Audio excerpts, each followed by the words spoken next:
데살로니가전서 2장 1절과 2절인데요. 두 구절이기 때문에 1절은 제가 읽고 2절은 우리 성도님들이 같이 봉독하도록 하겠습니다. 형제들아, 우리가 너희 가운데 들어간 것이 헛되지 않은 줄을 너희가 친히 아나니, 너희가 아는 바와 같이 우리가 먼저 빌립보에서 고난과 능욕을 당하였으나 우리 하나님을 힘입어 많은 싸움 중에 하나님의 복음을 너희에게 전하였노라. 아멘. 이제 우리 주일날은 데살로니가전서 말씀을 통해서 우리 강해를 하고 있습니다. 오늘도 우리 데살로니가 교회에 말씀을 나누면서 오늘 벌써 2장 들어갈 차례입니다. 오늘 2장 1절로 2절의 말씀을 통해서 전도자의 자세라는 제목으로 함께 말씀을 나누고자 합니다.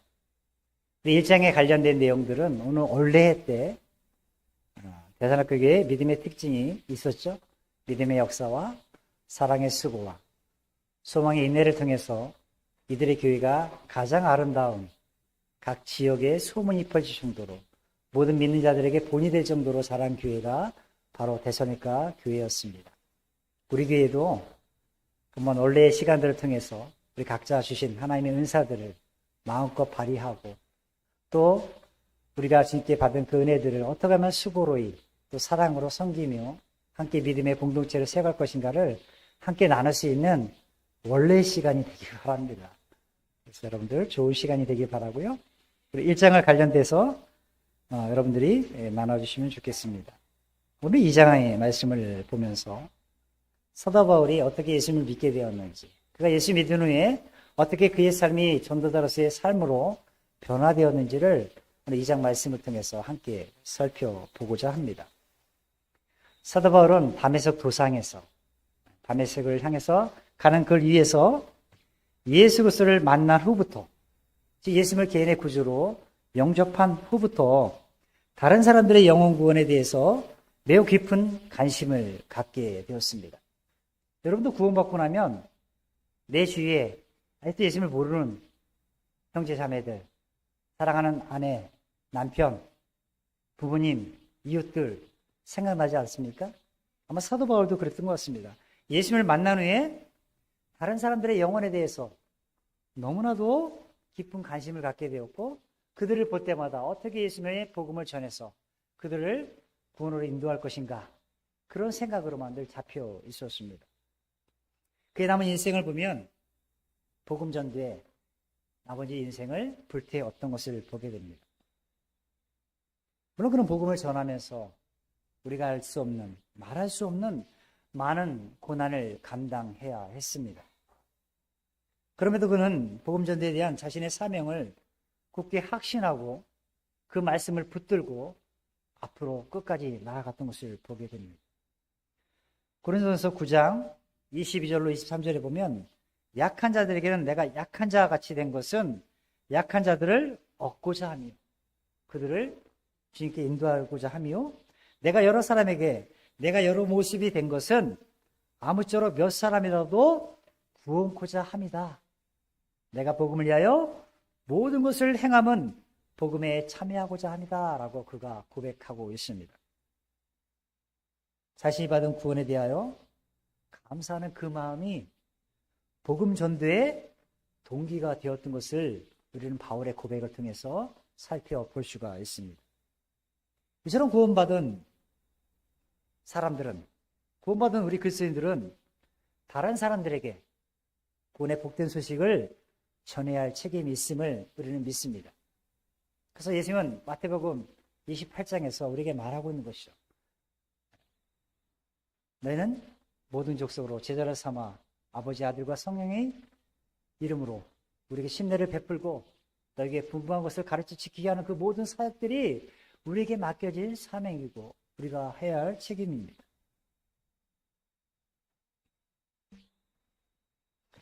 바울은 고린도전서 9장 16절에 이렇게 또한 이야기합니다.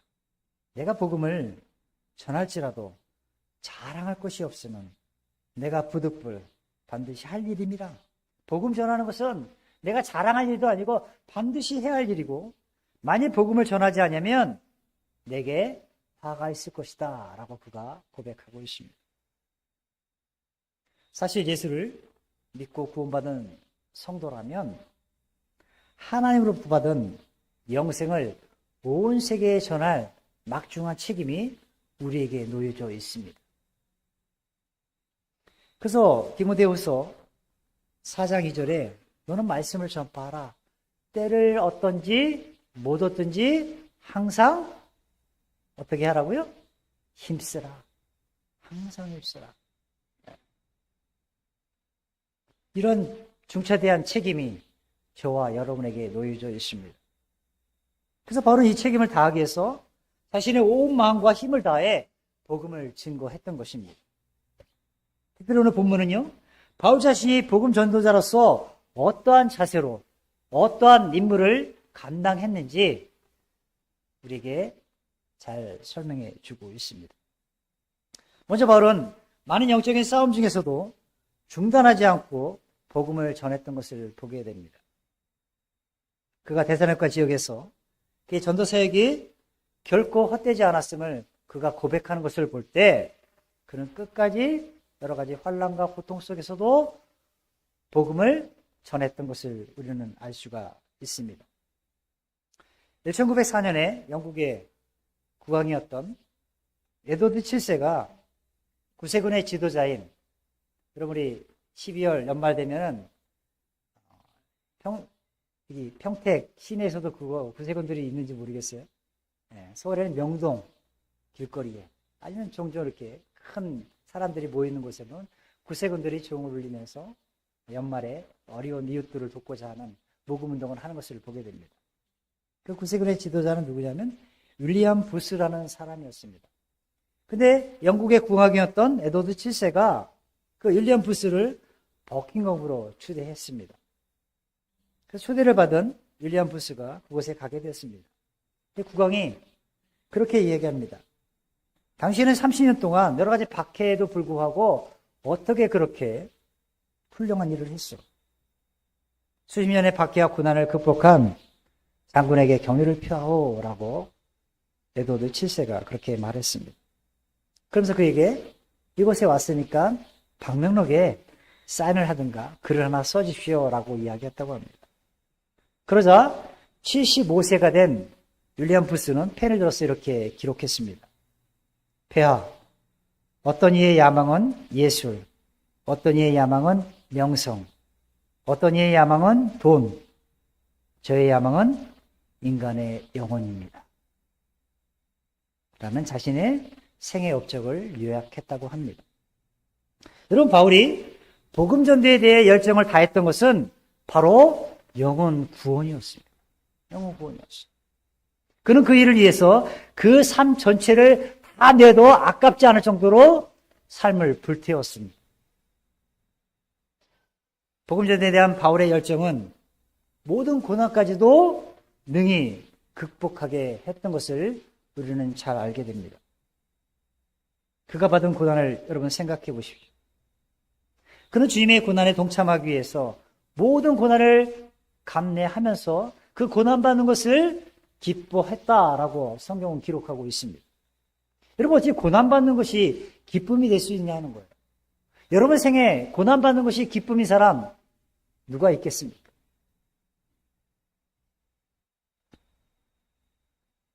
그가 복음을 위해 고난받은 것은 장차 후에 모든 그 고난이 상급으로 이어질 것을 알고 있었기 때문입니다.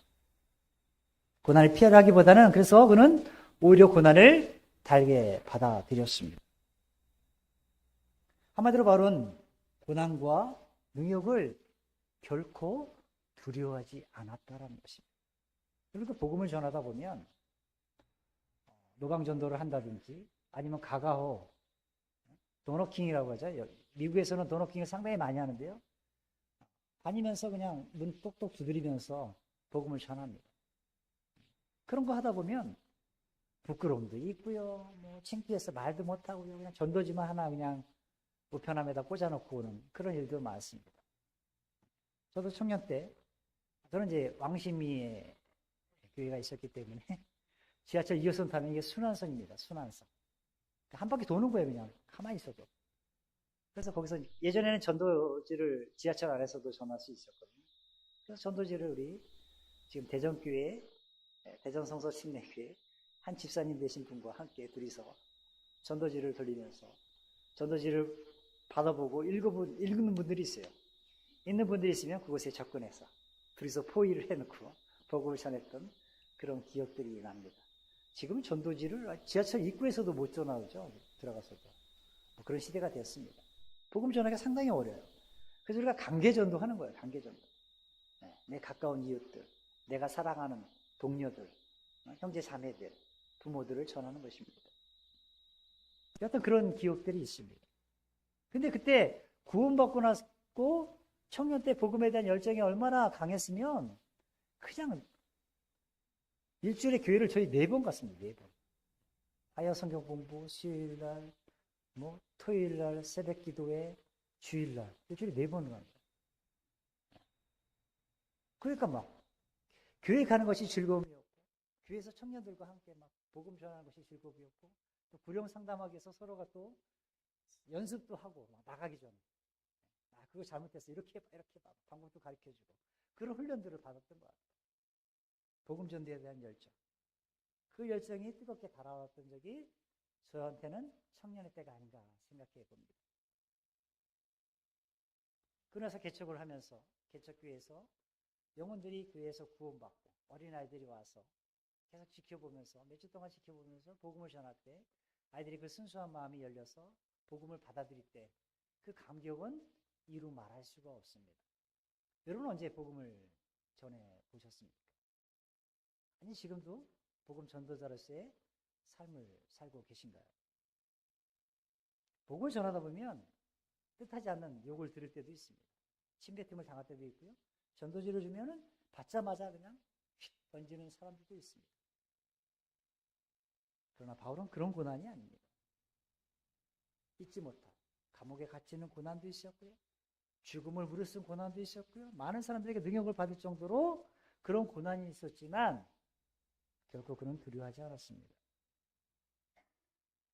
그의 열정은 식지 않았어. 결국 이 데살로니가 지역의 전도회까지 이르게 된 것입니다.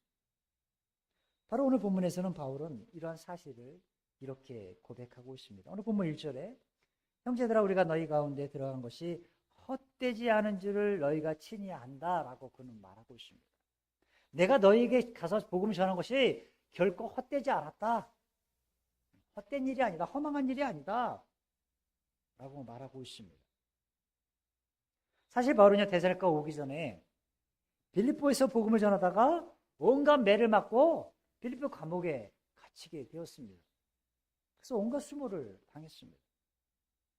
그래서 그 일로 인해서 이 데살로니가 지역까지 오기까지 여러 가지 힘든 일이 있었지만 도착했을 때 이미 심신은 모두 지쳐있는 상태였어요. 근데 여기 와서도 결국 그 전도가 순탄하지만은 않았습니다. 많은 방해가 있었습니다.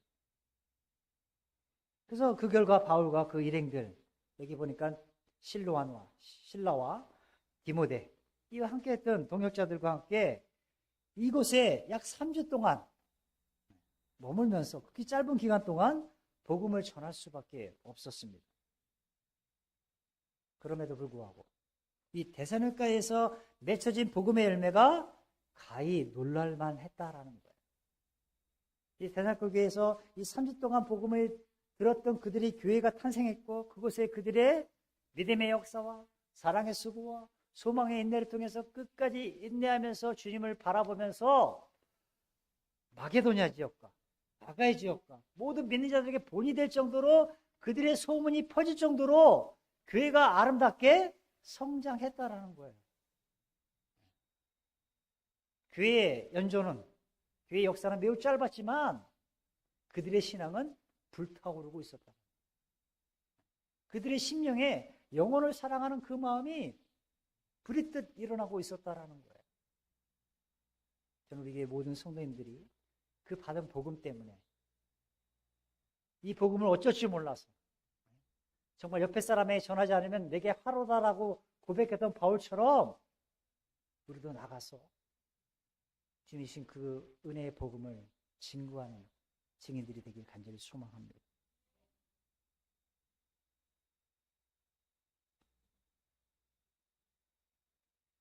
비록 바울 자신은 힘이 들고 때로는 쉬고 싶은 마음도 들었지만 그를 불러주신 분이 주님이었고 그를 사용하신 분도 주님이었고 그로 하여금 힘을 주시는 분도 주님임을 알았기 때문에 그 자신이 연약하고 복음을 전하는 환경이 열악할지라도 그 모든 것 뒤에 주님이 계시기 때문에 이 일은 결코 헛되지 않음을 알게 되었습니다. 그래서 그는 열악한 환경 속에서도 복음을 전한 거예요. 주님께서 성령의 능력으로 함께 해주심을 그가 믿었기 때문에 그에게는 전혀 부족함이 없었습니다. 그러다 보니까 더 풍성한 열매를 맺을 수가 있었던 것입니다. 그래서 오늘 본문에 헛되지 않은 줄이다 라고 표현한 것이에요. 너에게 복음을 전하는 거 내가 오진 박해를 받고 빌립보 지역에서 고난을 당하고 심신이 지쳐있고 이곳에 와서도 많은 사람들에게 조롱거리가 되고 있고 거부를 당하고 있지만 너희들이 복음을 들은 것, 내가 그 일에 헌신한 것, 그 일에 내 목숨을 다하기까지 사랑한 것, 그것은 헛된 것이 아니었어. 아마 여러분에게 복음을 전해준 분들이 있을 거예요. 어렸을 때 구원받은 분들도 있을 거예요. 장년이 돼서 청년이 돼서 성인이 돼서 구원받은 분들도 계실 것입니다. 아마 여러분의 복음을 전해주신 분들은 자신들이 전하는 그 복음이 결코 헛되이 버려지지 않음을 알았을 거예요. 눈물로 씨를 뿌리는 자는 기쁨으로 그 단을 거둘 것을 알고 있었기 때문에 그들은 눈물을 흘리면서 여러분의 영혼의 구원을 위해서 힘써 기도하며 복음을 전했으리라 저는 믿습니다. 그래서 여러분이 구원받은 거예요. 누군가의 희생과 노력과 눈물의 기도가 있었습니다. 여러분이 이 자리에 앉아서 예배 드릴 수 있는 것, 그저 매주 됐으니까 시간 돼서 그냥 다람쥐 쳇바퀴 돌듯이 주일날은 교회 가는 날이니까 못 날은 못 날이고 먼 날은 먼 날이고 정해놓듯이 오는 것이 아니지 않습니까?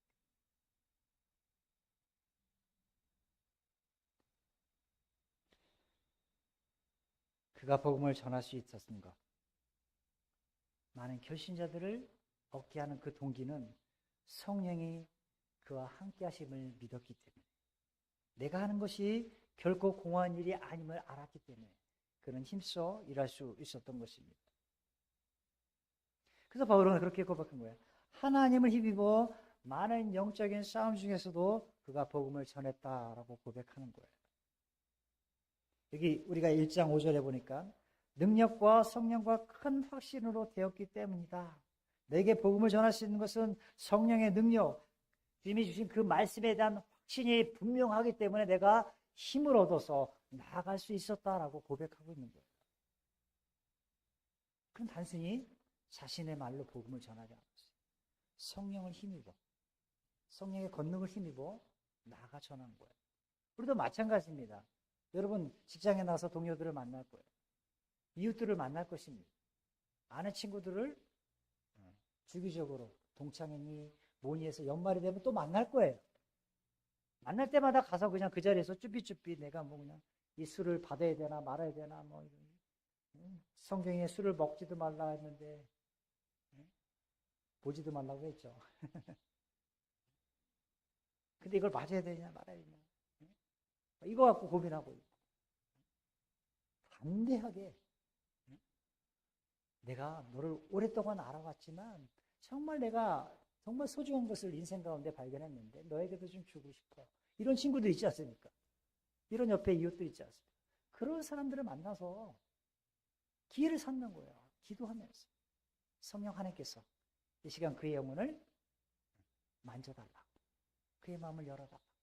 기도하면서 만나면서 계속 접촉하고 서로 사랑하고 또 아끼고 또 돌봄도 하기 위해서 또 카톡을 보내면서 또 어떤 그런 기념일이 되면 선물도 보내주면서 공을 들여야 되는 거예요. 노력을 해야 됩니다. 영혼 하나 얻기 위해서.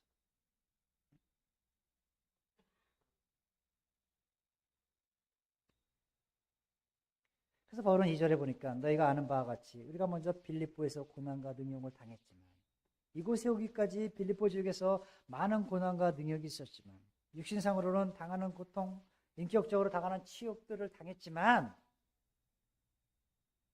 우리 하나님을 힘입어 많은 싸움 중에서도, 영적인 싸움 중에서도 하나님의 복음을 너희에게 전했다라고 고백하고 있는 것입니다.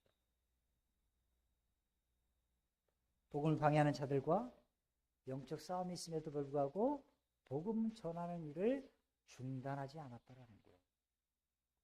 여러분, 복음 전하는 일을 중단하셨습니까? 그렇다면 얼마나 좋은 기회예요. 위에서 기회를 드렸잖아요. 11월 16일. 디데이를 잡아놓고 카운트다운을 해가면서 우리에게 주신 주님께 받은 그 은혜, 그 복음, 내 생명을 다 내어놓아도 아깝지 않은 그 구원의 복음을 우리도 나가야 전해야 하지 않겠습니까? 저는 여러분들이 이 일에 헌신했으면 좋겠어요. 이 일에 수고를 마다하지 않았으면 좋겠어요. 언제까지 이 빈자리를 그냥 마냥 바라만 보고 계십니까? 하나님, 이 빈자리를 치워주세요. 언제까지 기도만 하고 머물겠습니까? 말과 행실이 같이 가야 열매가 맺혀질 것 아니겠습니까? 저는 여러분이 기도할 거라고 믿습니다. 여러분 주위에 사랑하는 이들이 있어 기도할 거라고 믿습니다. 그렇다면 그들이 이곳에 와서 주님의 말씀, 복음을 듣고 그들의 심령이 변화받고 구원받아서 하나님의 권세가 되는, 건속이 되는, 자녀가 되는 그런 놀라운 축복이 임하여 주길 간절히 소망합니다.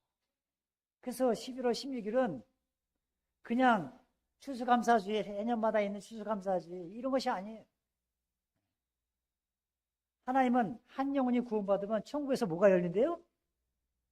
잔치가 열리는 거예요. 천국 잔치가 이곳에서도 열려지길 바랍니다. 그저 여기다 뭐 막 잔뜩 쌓아놓고 우리끼리만 먹고 즐기는, 음식 맛있는 거 해서 막 먹고 즐기는 그런 한 해 동안 뭐 수고했습니다라고 수고하고 격려하고 이런 잔치날이 아니라 영혼의 열매로 하나님께 기쁨 올려드리는 그 날이 되기를 간절히 소망합니다. 그래서 바울은 그렇게 고백한 거예요. 사도행전 20장 24절에 내가 달려갈 길과 주 예수께 받은 사명, 곧 하나님의 은혜의 복음을 증언하는 일을 마치려 하면은 나의 생명조차도 귀한 것으로 여기지 않는다라고 그가 고백한 것입니다. 빌립보에서 온갖 매를 받고 감옥에 갇혔던 바울 일행이 빌립보에서 추방당한 후에 3일 길을 걸어와서 이 데살로니가 지역에 도착한 것이에요.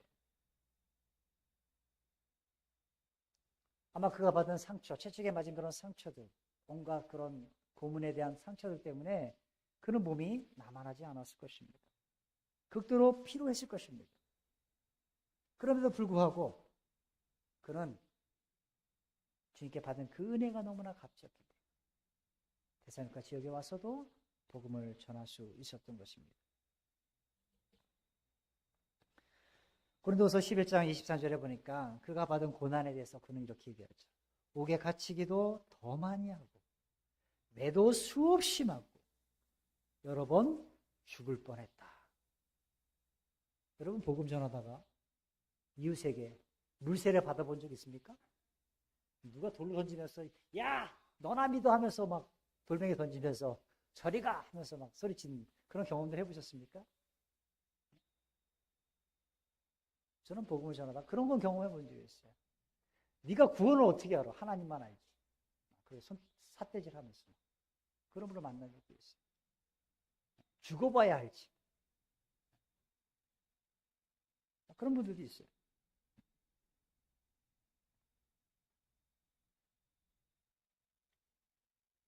빌립보에서의 경험이 바울에게는 얼마나 치명적인 사건이었는지 모릅니다. 그럼에도 불구하고 그는 나가지 않을 수가 없었어요. 왜? 받은 그 복음이 너무나 값졌기 때문에. 그래서 고린도후서 12장 10절에 바울은 이렇게 얘기합니다. 그러나 내가 그리스도를 위하여 약한 것들과 능욕과 궁핍과 핍박과 공고를 기뻐하노니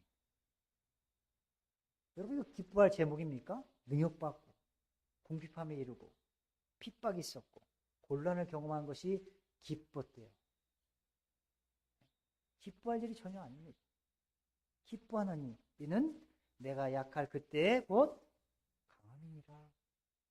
우리 신앙에서 약할 때 강함 대신에 나의 보배가 되신즉 주 나의 모든 것, 이런 찬양하지 않습니까? 이 바울의 고백이에요. 바울의 약할 때 곧 강함이죠. 이처럼 바울의 고백처럼 여러 가지 조건들을 오히려 하나님의 능력을 더 강하게 힘입을 수 있는 기회로 그는 삼았다라는 거예요. 약할 때 하나님의 능력을 더 강하게 힘입을 수 있는 기회로 삼는 그의 마음, 그의 복음에 대한 열정, 그런 열정을 좀 우리가 본받았으면 좋겠어요.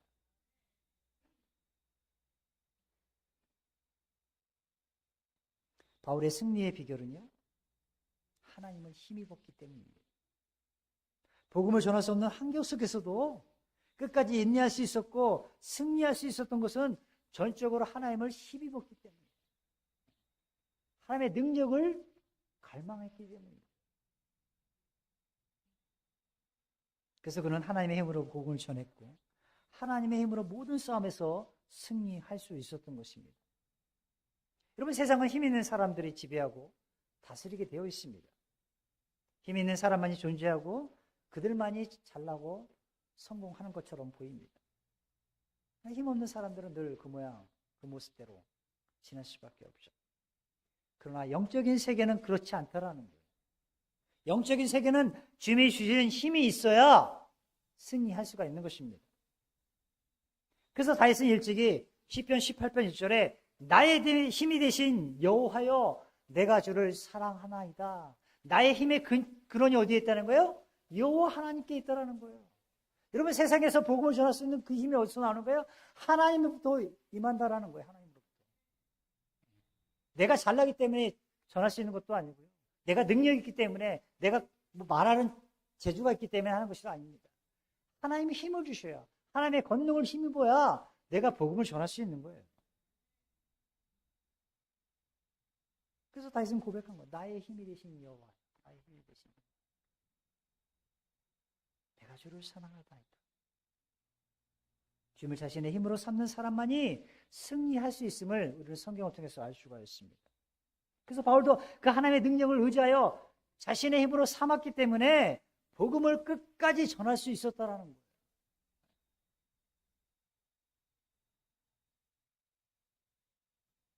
두 번째, 그가 복음을 전할 수 있었던 그 힘은요, 다른 것이 아니라 은혜에 대한 감격이 있었기 때문입니다.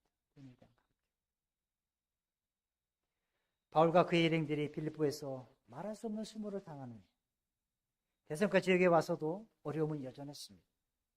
핍박이 있었고 방해가 있었어요. 복음 전도는 순탄치 않았습니다. 쉬운 일이 아니었습니다. 그럼에도 불구하고 그가 포기하지 않을 수 있었던 것, 그것은 그가 체험한 구원의 은혜에 대한 감격 때문이었어요. 여러분, 구원받았을 때 그 첫사랑, 그 감격 여전히 남아있습니까? 여러분, 지금 여러분을 구원하시지 않았다면 지금 뭐하고 계시겠습니까? 저는 예수님을 몰랐다면 지금 뭐하고 있을까? 사랑하는 아내도 못 만났을 것이고 똑똑하게 같은 저 두 아들도 못 만났을 것이고 사랑하는 우리 성도들 앞에서도 함께 이렇게 말씀을 전하고 함께 그리스도 안에서 어제처럼 친교회 가서도 웃고 떠들고 마음껏 뛰어놀 수 있는 그런 시간들을 못 가졌을 것 같아요. 세상 친구들과 어울리면서 술을 즐기고 막 거기서 인생의 희로애락을 얘기하면서 막 그저 친구밖에 없어 세상 살아가는 거 하면서 막 동창회에 참여하면서 놀고 먹고 마시고 하면서 지냈을 것 같아요. 여러분 어떻습니까? 구원받은 그 은혜의 감격, 그것을 여러분 잊지는 않으셨습니까? 다메섹 도상에서 예수님을 마주한 그가 인생의 방향이 바뀌지 않았습니까? 그는 율법주의자였습니다. 예수 믿는 자들을 딱 끝까지 쫓아가서 복음을 전하는 자들을 핍박하고 심지어 그들의 생명까지 거둬들이는 그런 역할들을 하는 그런 극악무도한 그런 율법주의자였어요. 근데 그가 사울이 바울이 되는 은혜를 경험합니다. 부활하신 예수님을 만난 거예요.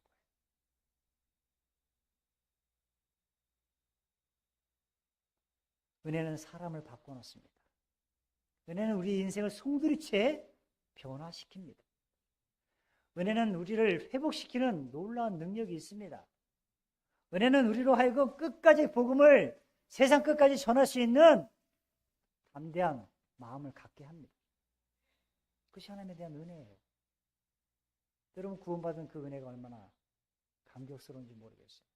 저는 너무나 감사합니다. 하나님의 은혜가 생각나면 막 눈물이 나요. 죽기까지 날 사랑하기 위해서 이 땅 가운데 보내신 그 예수 그리스도를 생각할 때마다 그분만을 묵상할 때마다 얼마나 감격스러운지 몰라요. 그래서 예배드리는 것이 기쁨이고 찬양하는 것이 즐거움이고 성도들과 함께 교제하는 것이 내 영혼의 가장 큰 기쁨인 것입니다. 저는 여러분 모두가 그러길 바랍니다. 은혜에 대한 감격. 하나님의 은혜는 저와 여러분의 삶을 바꾸어 놓았습니다. 우리의 상상을 초월하는 능력을 발휘하는 것이 하나님의 능력인 것입니다. 바울의 인생이 바뀐 것, 전적인 하나님의 은혜 때문이었어요. 그러므로 교회 안에도요, 은혜로 구원받은 사람이 얼마나 되느냐, 그것이 교회의 생명이에요. 은혜로 구원받은 사람이 얼마나 숫자가 되느냐. 교회 숫자가 몇만 명 되느냐, 몇천 명 되느냐, 몇백 명 되느냐가 중요한 것이 아니라 은혜로 구원받은 사람이 과연 몇 명이 이 자리에 앉아 있느냐가 가장 중요하다라는 거예요. 이곳에 100만 명이 앉아도 예수를 발견하지 못하고 구원받지 못하면 무슨 소용이냐는 거예요. 아무 소용없는 거예요. 헛된 일 하는 거예요. 헛된 일. 가짜 복음을 전하면 무슨 소용이 있겠냐. 사람들에게 귀에 좋은 말만 하면 무슨 소리가 있겠냐. 그 영혼이 거듭나지 못하고. 우리가 성경을 얼마나 아느냐 하는 것보다 중요한 것은요, 구원을 체험하는 것입니다. 바로 그것이 교회의 생명인 것이에요. 성경을 아무리 많이 알아도 구원받은 은혜에 대한 체험이 없다면 그저 단순한 지식으로 끝나게 됩니다. 알고 있는 성경이 생명으로 역사하지도 못합니다. 또한 구원받은 우리는 그저 성경을 많이 하는 데서 끝나서도 안 될 것입니다. 우리가 성경을 많이 하면 알수록 주님의 은혜 속에 더욱더 깊이 빠져 들어가야 하는 것입니다. 그렇지 못하고 성경을 그저 많이 아는 것으로 끝난다면 오히려 여러분 성경을 아는 것이 여러분 신앙생활에 걸림돌이 될 수가 있어요. 나는 성경을 이만큼 아는데 너는 그것밖에 모르니 그래서 상대방 정죄하는 거예요. 성경이 오히려 걸림돌이 되는 것이죠. 그러므로 중요한 것은요, 아는 것만큼 주님의 은혜를 우리는 더욱더 사모해야 합니다. 날마다 주님의 은혜를 사모하며 나아가야 돼요. 그래야 우리는 그 은혜 속에 잠겨야 하는 것입니다.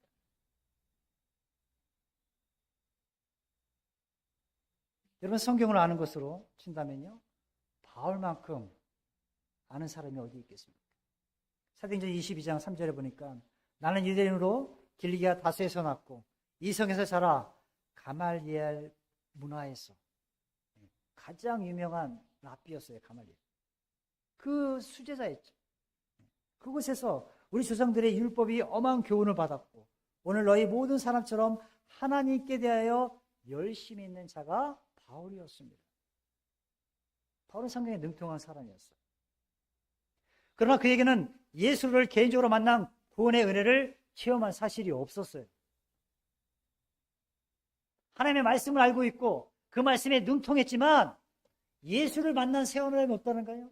체험이 없다라니까요.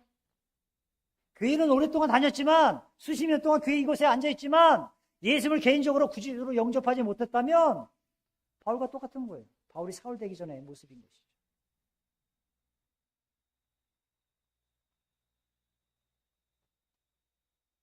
그러나 그에게는요, 예수 그리스도를 개인적으로 만난 후에 구원의 은혜를 체험하고 나서 그 인생이 완전히 바뀌게 된 거예요.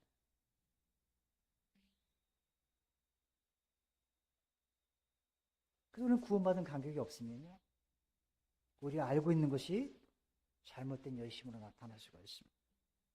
많이 알고 있는 성경을 가지고 오히려 복음을 해방할 수도 있다는 거예요. 내가 그 성경 아니까 성경만 잔뜩 아는 사람도 있죠. 근데 복음을 깨닫지 못한 사람 많이 있어요. 심지어 목사님들도. 제가 아는 우리 성서친내계 원로 목사님께서 성지순례 가셨다가 이제 목사님들끼리 성지순례 가니까 여러 목사님들이 비행기 탄 거예요. 비행기 타다가 비행기가 난길 위에 만나가지고 갑자기 비행기가 뚝 떨어지는 경험을 했다는 거예요. 그러니까 사람들이, 목사님들이 주여 하기도 하고 하나님 아버지 불렀겠죠. 그래서 겨우 이스라엘에 도착한 거예요. 성지순례 하다가 이제 주일이 다가온 거예요. 이렇게 성지순례 하면 9박 10일 막 가잖아요. 그치, 설교를 해야 되잖아요, 누군가가. 그 제비뽑기를 했대요. 근데 그 목사님이 가장 젊었는데 제비뽑기에 당첨이 된 거예요. 그래서 이 목사님이 자기가 제비뽑기니까 설교해야 되잖아. 많은 나이 드신 목사님들한테 설교해야 되잖아. 그래서 성서신에게 장점이 뭡니까? 복음이잖아요, 복음. 그래서 그냥 목사님들 앞에 복음을 전한 거예요. 그 나중에 초청을 했어요. 목사님들 중에 손든분들이 있었다는. 그럼 강교구 목사님 아시는지 모르겠어요? 강교구 목사님. 이 목사님 체험한 사실이에요. 목사님들도 복음 모르는 분들이 수많습니다. 수많이 많습니다. 그러니까 구원을 잃어버릴 수 있고도 가르치고 있고 계속해서 성화의 구원에 대해서만 얘기하고 있고 엉뚱한 소리 하는 거예요. 복음이 뭔지 모르니까. 그래서 구원받은 간격이 없으면요, 성경을 알고 있는 것을 잘못 전할 수도 있는 거예요. 그러니까 그 일에 열심을 내는 거죠. 그러니까 맨날 이웃 초청해가지고 막 그냥 바자회 하고 하고 맨날 그 섬기는 일에만 열심히 한 거죠. 도와주고. 복음을 전해야 되는데, 물건을 줬으면 복음도 전해야 될 거 아니에요. 물건만 나눠주는 거예요, 그냥. 좋은 것만 나눠주는 거죠. 우리 교회 좋은 교회다. 그런 것만 선전하는 거예요. 복음이 가장 좋은 건데, 그걸 전하지 않으면 헛된 일 하는 거, 헛된 짓 하는 것이죠. 여러분이 이곳에 앉아서 예수를 개인의 구주로 영접하지 않으면 헛되이 앉아있는 거예요, 이 자리에. 헛되이 앉아있는 거예요.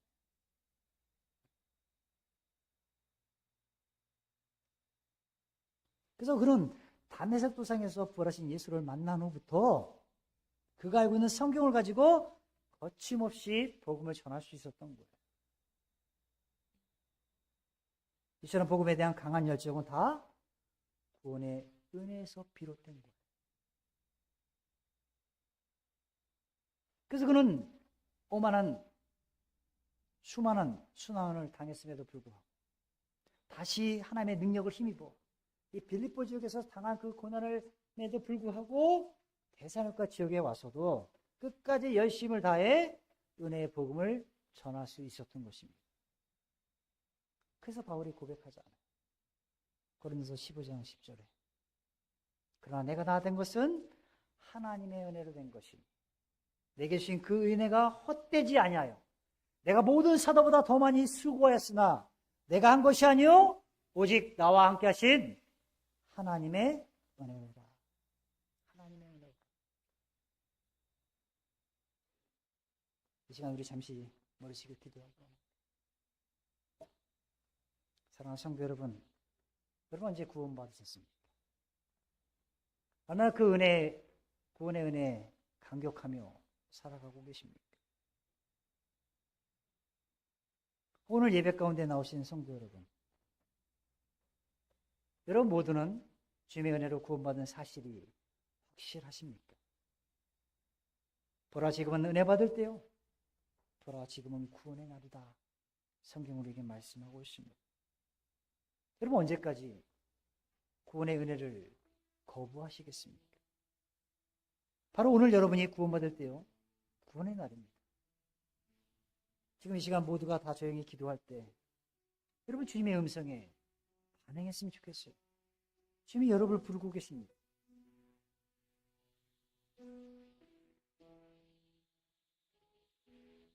여러분은 정말 예수를 개인의 구주로 영접한 사실이 정말로 있으십니까? 만약 오늘 예수가 다시 오신다면 천국에 갈 분명한 확신이 있으십니까? 언제까지 미루시겠습니까? 우리는 내일 일을 알 수가 없어요. 내일 일을 자랑할 수도 없습니다. 더 늦기 전에 오늘 꼭 예수 그리스도를 만남으로 구원의 은혜를 받으시기 바랍니다. 이 시간 기도할 때 이 자리에 아직도 예수를 내가 개인적으로 만난 사실이 없습니다. 오늘 주님을 만나기 원합니다. 예수를 믿고 구원받아 영원한 천국에 저도 가기 원합니다. 저도 예수 믿기 원합니다.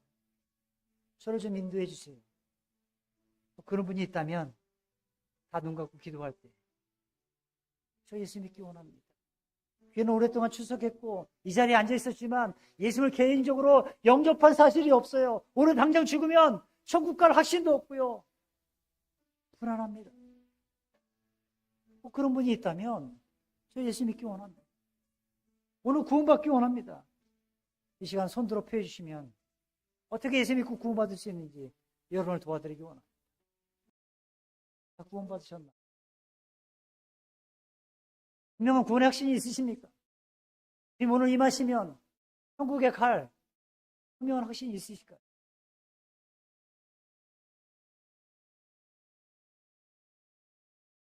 시간 우리 사랑하는 성도 여러분, 우리 시에는 아직도 예수님을 모르는 분들이 너무나도 많이 있어요. 왜 그들을 위해서 우리는 복음을 전하지 않습니까? 이렇게 받은 그 은혜의 복음이 내 속에 꿈틀거리고 있고 살아 역사하고 있는데 왜 머물고 있겠습니까? 이번 추수감사주의 영혼의 추수를 통해서 그 모든 영광 주님께 올려드리기 원합니다.